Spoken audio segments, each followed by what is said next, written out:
What's going on, everybody? This is a weekend adventure. We're going to do a quick update video on the crash. We're going to go over the bike first, and then we're going to go over what I did to my body. First, we're going to start out with, obviously, I scratched the front fender, number plate scratched up, handlebars are bent, and then the speedometer. I ended up smashing the speedometer. And since I smashed the speedometer, the bike doesn't seem like it wants to start anymore. Well, I got the new bars, got new handle grips, and I got the new speedometer. This is what the bike is doing. The bike don't want to run.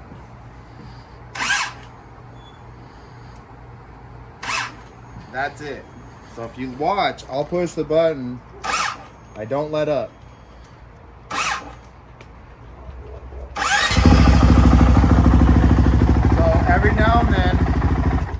Every now and then it'll start, but watch, I'll do it again.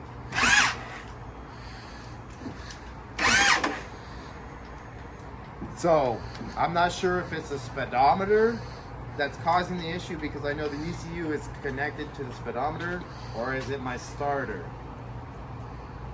So with that said, go ahead and leave a comment if you guys may know. It's a 2020 450X. I'm kind of curious myself. I'm going to try the speedometer first, and if that doesn't do it, I'm thinking it's a starter. And that's all the damage, the scratches from the crash. The bike hasn't been washed since. Little scratches here and there. So what we're going to do is, now we're going to get into what I did to myself. I ended up spraining my shoulder. I thought I broke it, and I didn't. It was just sprained really bad, so that's cool. My leg. This is my leg now that it's all healed up. I didn't get stitches. The hospital told me that there was too much dug out to actually put stitches in there, so they told me just let it scab up. So I kept it wrapped up, kept some Neosporin on it and stuff like that. I'll show a couple pictures in the video of the healing process. And that's pretty much it, guys.